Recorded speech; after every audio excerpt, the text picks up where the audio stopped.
Hello everyone, कैसे हैं आप सब। आशा करता हूं कि आप सब खैरियत से होंगे।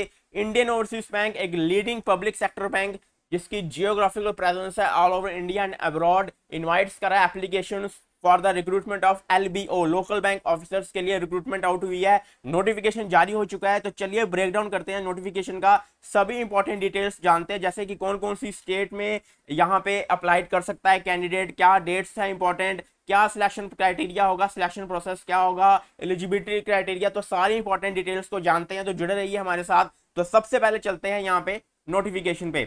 तो नोटिफिकेशन में जाने से पहले अगर अभी तक चैनल को सब्सक्राइब नहीं किया तो लेटेस्ट जॉब अपडेट्स के लिए और रीजनिंग के मॉक्स की प्रैक्टिस करने के लिए, प्रिपरेशन को बूस्ट अप करने के लिए चैनल को सब्सक्राइब कर लीजिए, वीडियो को लाइक कर लीजिए और ज्यादा से ज्यादा अपने दोस्तों के साथ शेयर कर लीजिए। तो coming back to the notification, हम नोटिफिकेशन पे आ चुके हैं। तो सबसे पहले इंपॉर्टेंट चीज यहाँ पे वो है 400 वैकेंसी। तो 400 वैकेंसीज है यहाँ पे लोकल बैंक ऑफिसर्स की, जो जूनियर मैनेजमेंट ग्रेड स्केल 1 है। और जो सिलेक्टेड कैंडिडेट्स होगा वो जहाँ पे अप्लाई करेगा उसी स्टेट में उसकी वहाँ पे जॉब होगी, नियुक्ति होगी। तो इंपॉर्टेंट यहाँ पे जो कैंडिडेट्स हैं, इंटरेस्टेड कैंडिडेट्स हैं, उनको अप्लाई करना होगा कब, 12 मई से 31 मई। लास्ट डेट है 31 मई, यानी कि ओपनिंग डेट है यहाँ पे रजिस्ट्रेशन की वो है 12 मई, और लास्ट डेट है, क्लोजिंग डेट है ऑनलाइन रजिस्ट्रेशन की 31 मई। उसके बाद यहाँ पे अब बात करते हैं, ब्रेकडाउन करते हैं वैकेंसीज का और स्टेट्स का, कौन कौन सी स्टेट्स में है यहाँ पे।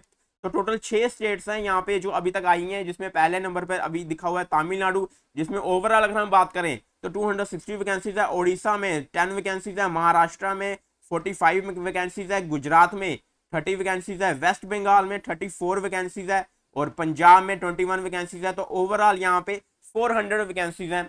तो मैंडेटरी यहाँ पे लैंग्वेज प्रोफिशिएंसी भी रखी हुई है, यानी कि लैंग्वेज प्रोफिशिएंसी टेस्ट भी होगा। तो ये भी जानना बहुत जरूरी है कि आप वही स्टेट से अप्लाई करें जिसकी लोकल लैंग्वेज आपकी रीडिंग, जिसमें आपकी लोकल लैंग्वेज में रीडिंग, राइटिंग और स्पीकिंग, ये तीनों चीजें जो है परफेक्ट है, एफिशिएंट है, मतलब आप एग्जाम क्लियर कर सकते हैं। वो है तमिल, तमिलनाडु में तमिल, ओडिशा में ओडिया, महाराष्ट्र में मराठी, गुजरात में गुजराती, वेस्ट बंगाल में बंगाली, तो पंजाब में जैसे कि Punjabi.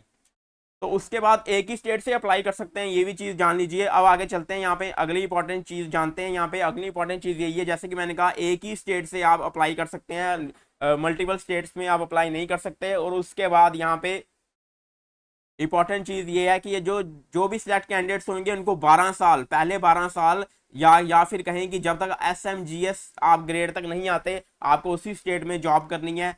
Candidate should be proficient, जैसे कि मैंने कहा रीडिंग, राइटिंग और स्पीकिंग, जो भी आप डिजायर लोकल लैंग्वेज जिस स्टेट से अप्लाई कर रहे हैं उन वो आपको बिल्कुल आनी चाहिए। उसका टेस्ट होगा आपका, वो टेस्ट क्लियर करने के बाद ही आप पर्सनल इंटरव्यू में जा सकेंगे। नहीं तो आप अगर आप क्वालिफाई नहीं कर पाए, अगर आप candidates who fails to qualify will not be offer appointment, यानी कि जो ये टेस्ट पास नहीं कर पाएंगे ये कोई उनको अपॉइंटमेंट लेटर ऑफर नहीं होएगी। उसके बाद यहाँ पे भी वही कि अगर कोई पहले से ही किसी रीजनल रूरल बैंक में या फिर स्केड्यूल्ड कमर्शियल बैंक में काम करता है और अगर वो इसमें अप्लाई करके सिलेक्ट हो जाता है तो उसको 2 इंक्रीमेंट एडवांस में दिए जाएंगे, यानी कि एक अच्छी वहाँ पे उसको एक अपर हैंड मिलेगा अगर कोई पहले से ही बैंक में काम करता है। उसके बाद यहाँ पे एलिजिबिलिटी क्राइटेरिया की अगर हम बात करें, एलिजिबिलिटी क्राइटेरिया की अगर हम बात करें तो नेशनैलिटी तो सब जानते ही हैं कि इंडिया का सिटीजन या नेपाल या भूटान या जो भी कंडीशंस होती हैं। एज में हम आ जाते हैं, तो एज यहाँ पे दी जो है वो है 2 मई 1995 से लेकर 1 मई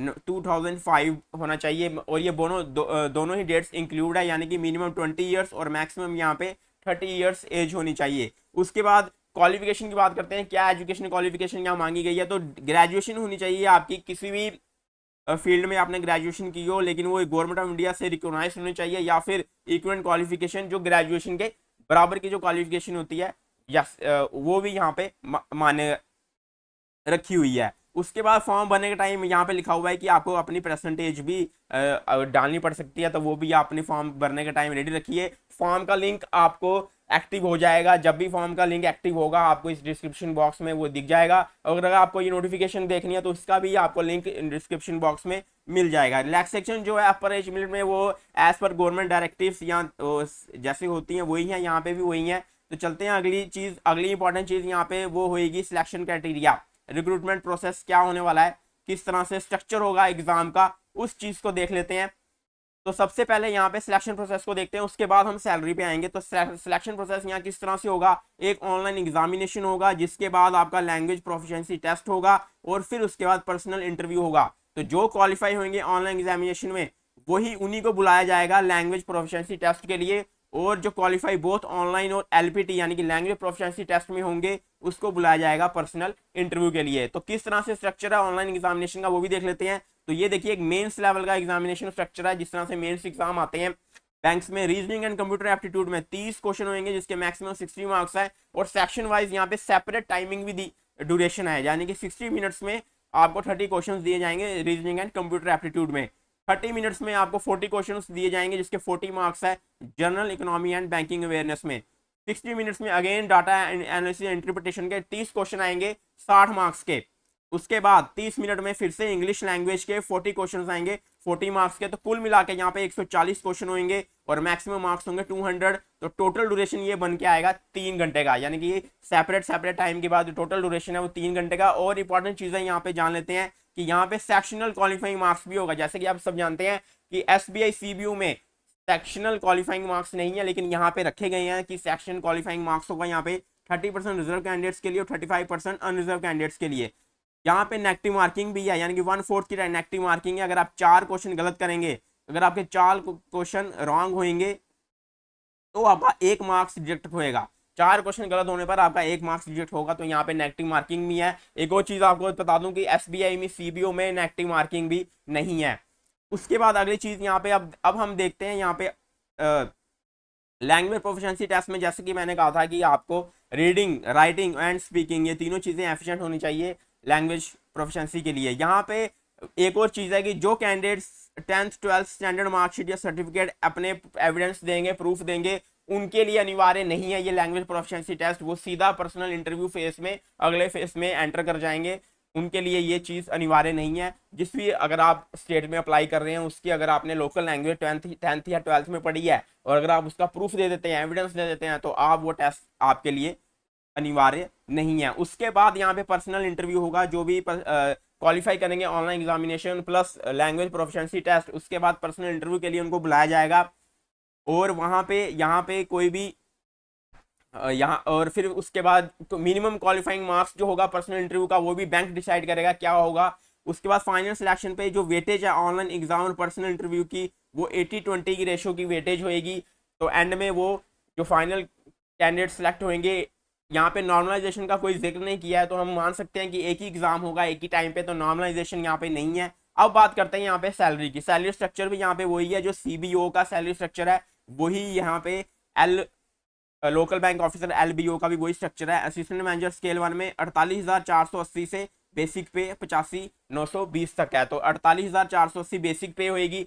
जब ये सब चीज़ें ऐड होएंगी तो उसके बाद 60 to 70,000 आराम से ग्रॉस सैलरी मंथली आपकी बन जाएंगी। प्रोबेशन पीरियड यहाँ पे है 2 साल का, 2 साल का यहाँ पे प्रोबेशन पीरियड है। बॉन्ड भी यहाँ पे रखा गया है, यहाँ पे 3 साल के लिए अनिवार्य है ये जॉब करना, नहीं तो 2 लाख रुपया भरना पड़ सकता है। लीव ट्रैवल अलाउंस की अगर हम बात करें तो जब रेगुलर हो जाएंगे एम्प्लॉय तो उनको वो सारे बेनिफिट्स यहाँ पे जो सर्विस रूल्स के हिसाब से होते हैं वो सब उनको भी मिलेंगे। तो ये थी मेन चीज़ें जो हमने सिलेक्शन प्रोसेस के बारे में सब कुछ जानी। एप्लीकेशन की जो गाइडलाइंस थी वो भी अब देख लेते हैं कि जैसे कि जो बताया था कि 12 मई से 31 मई आप फॉर्म भर सकते हैं। कैसे फॉर्म भरना है आपको, ये उनके कैरियर पेज में जाके लिंक जब भी आएगा वो एक्टिव आपको यहाँ पे डिस्क्रिप्शन बॉक्स में मिल जाएगा, तो वहाँ से आप डायरेक्ट जाके फॉर्म भर सकते हैं।